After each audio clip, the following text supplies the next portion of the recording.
आखिर कैसे हुआ था प्राचीन माया सभ्यता का विनाश? सैकड़ों साल से बना है यह रहस्य।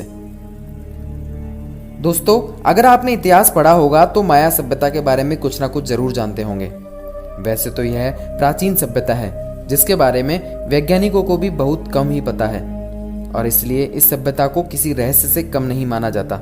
सैकड़ों सालों से वैज्ञानिक इस बात का पता लगाने में जुटे हुए हैं कि आखिर इस प्राचीन सभ्यता का विनाश कैसे हुआ, लेकिन अभी भी उनके पास इसका कोई सटीक जवाब नहीं है। हालांकि इसको लेकर बहुत सारे दावे जरूर किए जाते हैं। आइए जानते हैं इस सभ्यता का क्या इतिहास रहा है और ये क्यों हमारे लिए खास है। दोस्तों, सबसे पहले हम स्वागत करते हैं आपका हमारे YouTube चैनल रिसर्च फिक्शन में। तो आइए अब शुरू करते हैं। माना जाता है कि माया सभ्यता अमेरिका की प्राचीन सभ्यता थी जो ग्वाटेमाला, मैक्सिको, होंडुरास और युकाटन प्रायद्वीप में स्थापित थी। खासतौर पर इसे मैक्सिको की एक महत्वपूर्ण सभ्यता माना जाता है। इस सभ्यता की शुरुआत 1500 ईसा पूर्व में हुई थी। दोस्तों, कहते हैं कि 16वीं सदी के इस सभ्यता का पूरी तरह से अंत हो गया था, लेकिन इसके पतन की शुरुआत 11वीं सदी से ही हो गई थी। दोस्तों, कुछ साल पहले शोधकर्ताओं ने बेलीज के प्रसिद्ध ब्लू होल और उसके आसपास खनिजों का विश्लेषण किया था, जिसके आधार पर उन्होंने कहा कि 800 से 900 ईस्वी के मध्य यहां एक भयंकर सूखा पड़ा था और उसी की वजह से माया सभ्यता का विनाश हो गया। हालांकि लाइव साइंस की रिपोर्ट कुछ और ही कहती है। उनके मुताबिक सूखा 6वीं शताब्दी से लेकर 9वीं 10वीं शताब्दी तक ही पड़ा था, जो माया सभ्यता के अंत का कारण बना। दोस्तों, यह भी माना जाता है कि माया सभ्यता के लोगों को आर्ट से लेकर गणित, वास्तुकला और ज्योतिष जैसे क्षेत्रों में महारत हासिल थी। इसके अलावा खगोलीय ज्ञान में भी वो निपुण थे। उन्होंने एक कैलेंडर भी बनाया था।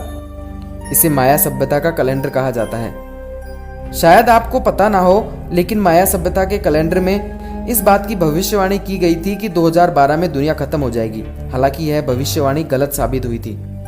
वैसे माया सभ्यता की शासन व्यवस्था के बारे में कोई खास जानकारी नहीं है, लेकिन माना जाता है कि माया शासक सामान्यतः आदमी ही हुआ करते थे। हाँ, लेकिन कभी कभार ही रानियां शासन करती थी।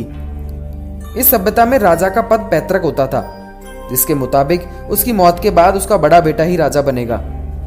ऐसा माना जाता है कि राजा के सिंहासन पर बैठते समय देवताओं को खुश करने के लिए इंसानों की बलि भी दी जाती थी।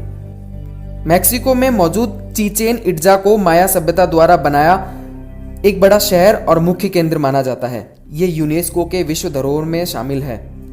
चिचेन इट्जा में आकर्षण का केंद्र माया पिरामिड एल कैस्टिलो है। पहले जो भी यहाँ देखने आते थे इस पर चढ़ते थे, लेकिन बाद में इस पर रोक लगा दी गई। फिलहाल यहाँ की करीब 42 मीटर ऊंची नोहच मूल ही एकमात्र ऐसी माया पिरामिड है जिसमें जो भी इसे देखने आते हैं वो आसानी से चढ़ सकते हैं और उस पर चढ़ने की अनुमति है। फिलहाल यहाँ की करीब 42 मीटर ऊंची नोचल मूल ही एकमात्र ऐसी माया पिरामिड है जिस पर लोग आसानी से चढ़ सकते हैं और वहां पर चढ़ने की अनुमति भी है। दोस्तों, आज के लिए बस इतना ही। उम्मीद करते हैं ये वीडियो आपको बहुत पसंद आई होगी। ऐसे ही रहस्यमय वीडियो देखने के लिए हमारे इस YouTube चैनल को सब्सक्राइब कर दें और साथ ही बेल आइकन बटन को भी दबा दें। धन्यवाद।